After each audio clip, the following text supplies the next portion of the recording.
Good morning. आज physics में एक टॉपिक है परावैद्युत। परावैद्युत क्या होता है ना। इसको जानने के लिए आपको स्टार्ट से लास्ट तक देखना पड़ेगा, तभी समझ में आएगा। और यदि चैनल में नए हैं तो चैनल को सब्सक्राइब कर लीजिए, तो आगे आने वाले वीडियो का नोटिफिकेशन भी मिलता रहेगा, है ना।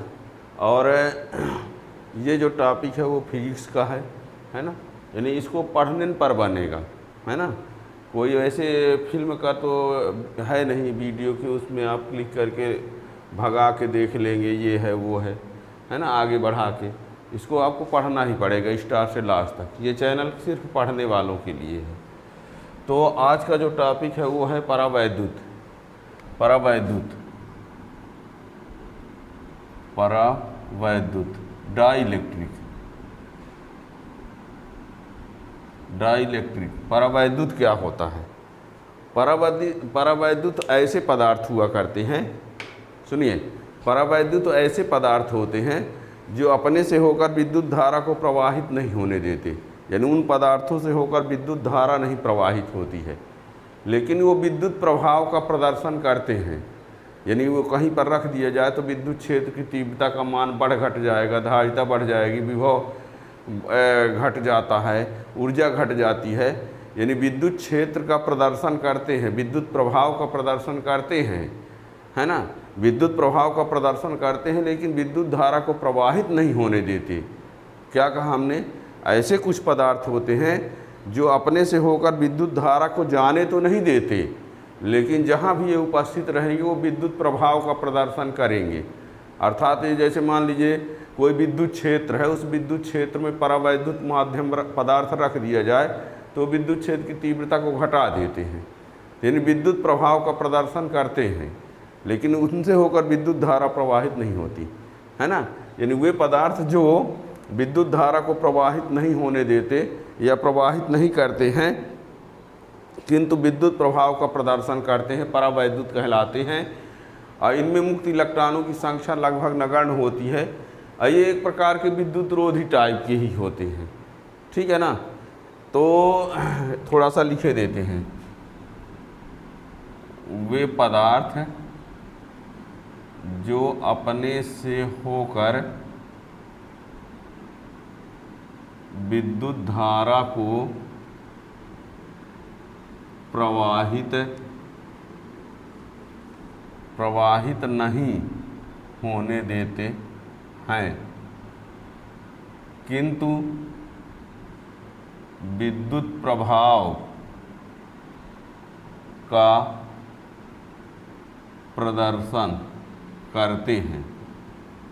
विद्युत प्रभाव का प्रदर्शन करते हैं, परावैद्युत कहलाते हैं,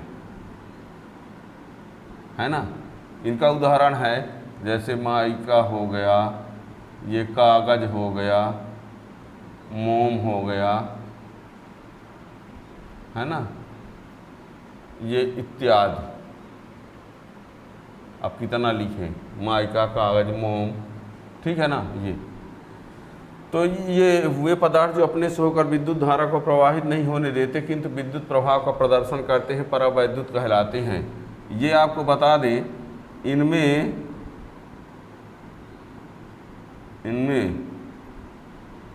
मुक्त इलेक्ट्रॉनों की संख्या लगभग नगण्य रहती है ना। ये भी कह सकते हैं ये विद्युत रोधी होते हैं।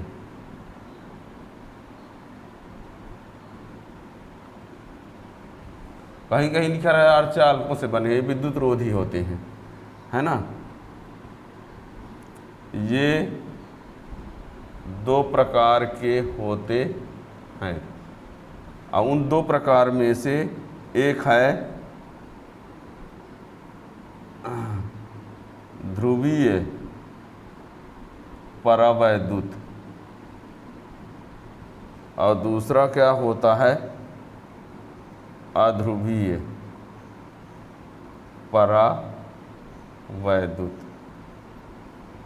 अब सुनिए, क्या होता है, कोई जो परमाणु होता है, परमाणु, इसमें नाभिक, परमाणु क्या होता है, विद्युत उदासीन होता है, ये जानते हैं ना। तो इसमें जितना नाभिक में जितना धन आवेश होगा उतने आसपास इलेक्ट्रॉन भी उतने होंगे। नाभिक में क्या होता है, धन आवेश होता है और इसके चारों ओर इलेक्ट्रॉन क्या करेंगे, घूमते रहते हैं। तो यहाँ पर परमाणु जब विद्युत उदासीन होता है तो धन आवेश जितना होगा उतना क्या होगा, ऋण आवेश, तभी तो दोनों मिलकर क्या हो जाएगा, उदासीन। परमाणु में जितना धन आवेश होता है उतना क्या होगा, ऋण आवेश होगा, तभी तो क्या होगा, विद्युत उदासीन होगा। तो जिस परमाणु में धन आवेशों की संख्या, ठीक है ना, जिसमें क्या होता है, जिनके अणुओं के ऐसे परमाणु जिनके अणुओं के धन आवेशों का केंद्र और ऋण आवेशों का केंद्र, हमने कहा कि धन आवेश भी होता है, ऋण आवेश होता है। धन आवेश का एक जगह पर केंद्रित माना जाएगा धन आवेश का केंद्र, ऋण आवेश को एक जगह पर केंद्रित माना जाएगा ऋण आवेशों का केंद्र। तो कुछ ऐसे पदार्थ होते हैं जिनके अणुओं के धन आवेशों का केंद्र और ऋण आवेशों का केंद्र अलग अलग जगह पर होते हैं। धन आवेशों का केंद्र अलग जगह रहेगा, ऋण आवेश का केंद्र अलग जगह रहेगा। तो ऐसे वाले पदार्थों को कहा जाएगा ध्रुवी परावैद्युत। और जिनके अणुओं के धन आवेशों का केंद्र और ऋण आवेशों का केंद्र संपाती होगा, एक जगह पर होगा। क्या कहा हमने, जैसे परमाणु विद्युत उदासीन होता है, उसमें धन आवेश भी होता है, ऋण आवेश भी होता है। तो धन आवेश का एक केंद्र होता है, एक ऋण आवेश का केंद्र होता है। तो धन आवेशों का केंद्र, ऋण आवेशों के केंद्र जिसमें अलग अलग जगह पर होते हैं, तो उनको कहा जाता है ध्रुवी परावैद्युत। और जिनके अणुओं के धन आवेशों का केंद्र और ऋण आवेशों का केंद्र संपाती होता है, एक जगह होता है, तो उनको कहा जाता है अध्रुवी परावैद्युत। ध्रुवी परावैद्युत का द्विध्रुव आघूर्ण कुछ न कुछ होता है, लेकिन अध्रुवी परावैद्युत का द्विध्रुव आघूर्ण शून्य होता है। यहाँ थोड़ा सा लिखे देते हैं, इनके अणुओं के धन आवेशों का केंद्र तथा ऋण आवेशों का केंद्र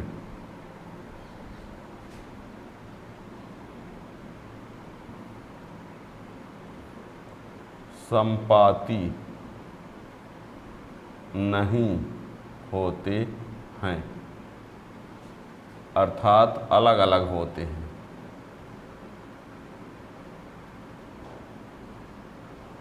अलग अलग होते हैं। धन आवेशों का केंद्र और ऋण आवेशों का केंद्र संपाती नहीं होते हैं।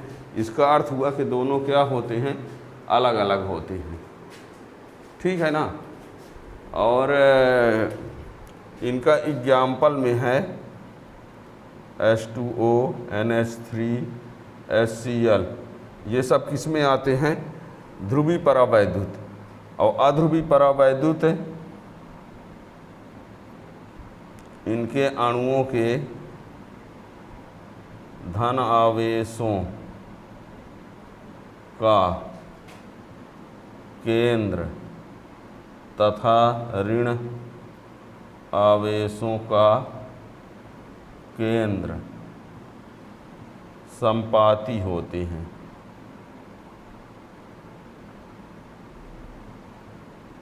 एक जगह पर होते हैं, है ना। और इनका उदाहरण है H2N2O2 CO2, है ना। ये एग्जाम्पल है। इनके लिए इनका द्विध्रुव आघूर्ण शून्य होता है। इनका द्विध्रुव आघूर्ण जो होता है शून्य होता है, यानी P बराबर 0। इनमें P is not equal to 0।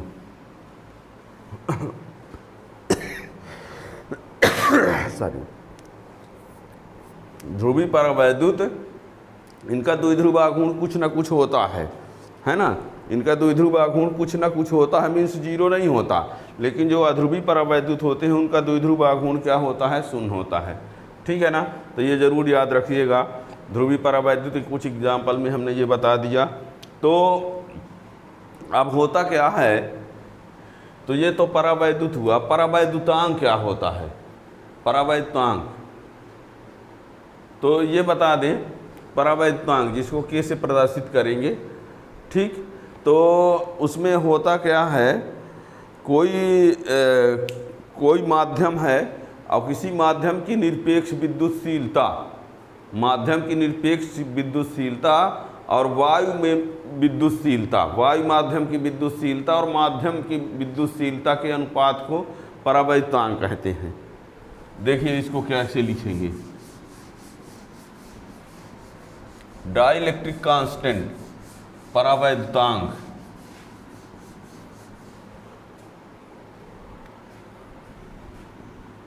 Dielectric constant परावैद्युतांक, है ना।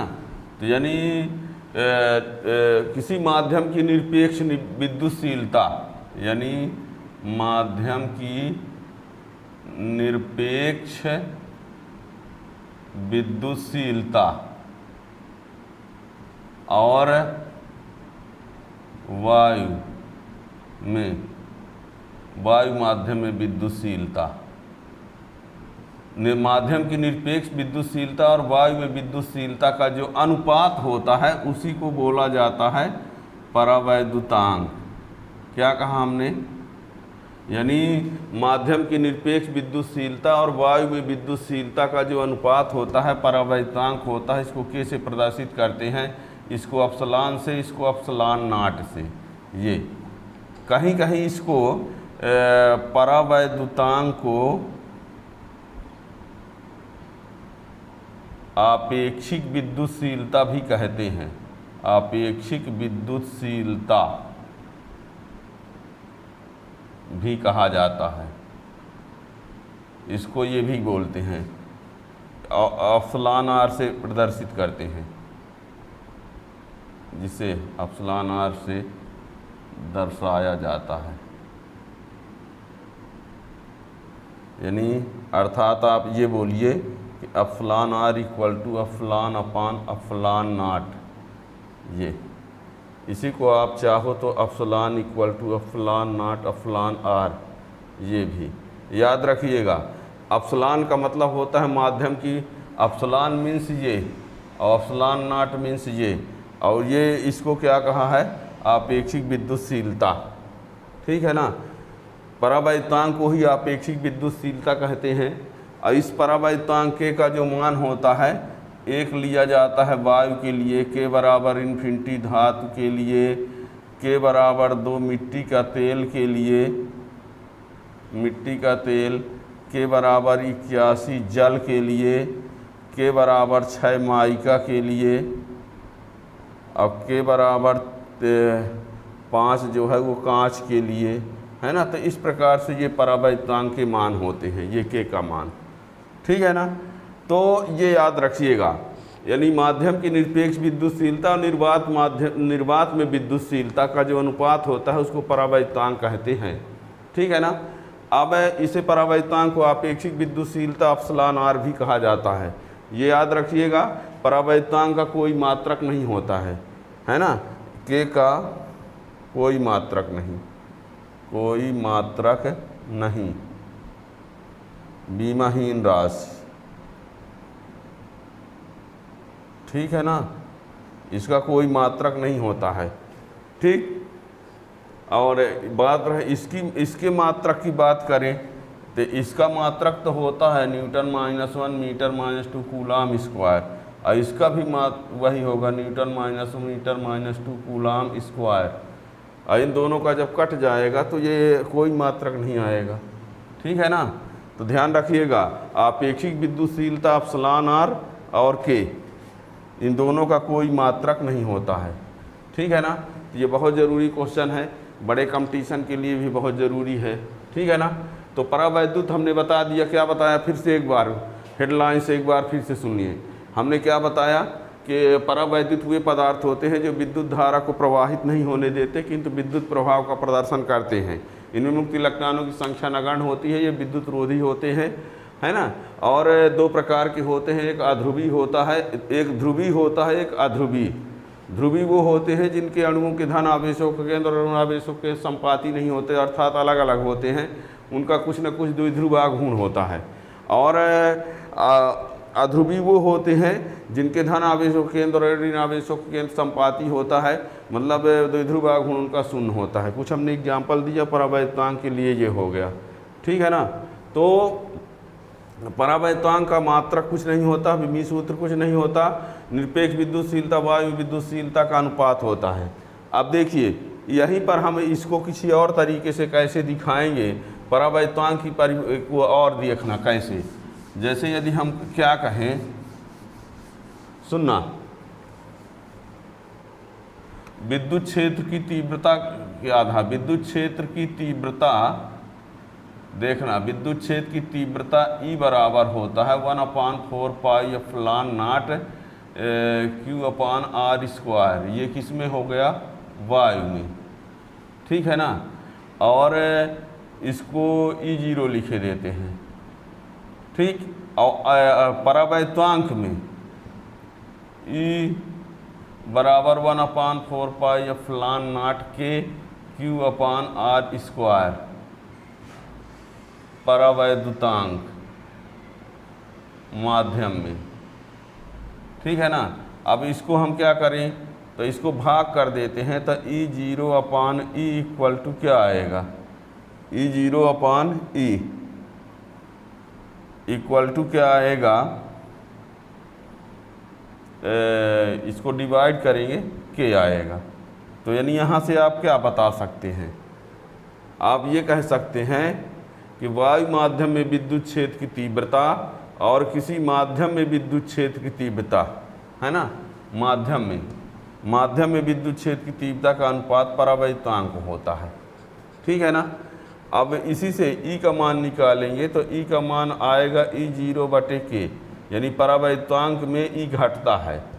तो यानी आप यहाँ से ये बता सकते हैं, इसी को आप चाहें तो K बराबर F0/F लिख सकते हैं, इसी को आप चाहें तो K बराबर V0/V लिख सकते हैं, इसी को आप K बराबर C/C0 इसमें हो गए ज़रूर। देखना, वायु में तीव्रता, माध्यम में तीव्रता का अनुपात परावैद्युतांक, वायु माध्यम में बल और किसी माध्यम में बल के अनुपात को परावैद्युतांक, वायु माध्यम में विद्युत विभव और किसी माध्यम में विद्युत विभव का अनुपात परावैद्युतांक। ये किसी माध्यम में धारिता और वायु माध्यम में धारिता का अनुपात जो होता है वो क्या होता है, परावैद्युतांक होता है। और इन्हीं से इससे ये पता चलता है कि के माध्यम में F घटता है, E घटता है, V घटता है, C बढ़ता है ना। के माध्यम में मतलब परावैद्युतांक माध्यम में बल का मान घटता है, तीव्रता का मान घटता है, विभव का मान घटता है, लेकिन धारिता का मान बढ़ता है। तो यहाँ पर परावैद्युतांक को कई तरीके से आप परिभाषित कर सकते हो, ये परिभाषा, ये परिभाषा, ये परिभाषा, ये परिभाषा। अब ऐसे हमने बताया है कि माध्यम की निरपेक्ष विद्युतशीलता और निर्वात की विद्युतशीलता के अनुपात को क्या कहा गया है, परावैद्युतांक। इसको अपेक्षिक विद्युतशीलता भी कहते हैं, ठीक है ना। ये अब इसके साथ ये डाइलेक्ट्रिक कांस्टेंट हो गया, परावैद्युत हो गया। इसके जस्ट बाद आप अगले लेक्चर में ये पढ़ेंगे परावैद्युत ध्रुवण, बहुत इंपॉर्टेंट टॉपिक है। चैनल को सब्सक्राइब कर लीजिए तो आगे जब भी आएगा उसका वीडियो तो नोटिफिकेशन मिल जाएगा। भाई बहुत इंपॉर्टेंट टॉपिक, याद रखना। Thank you.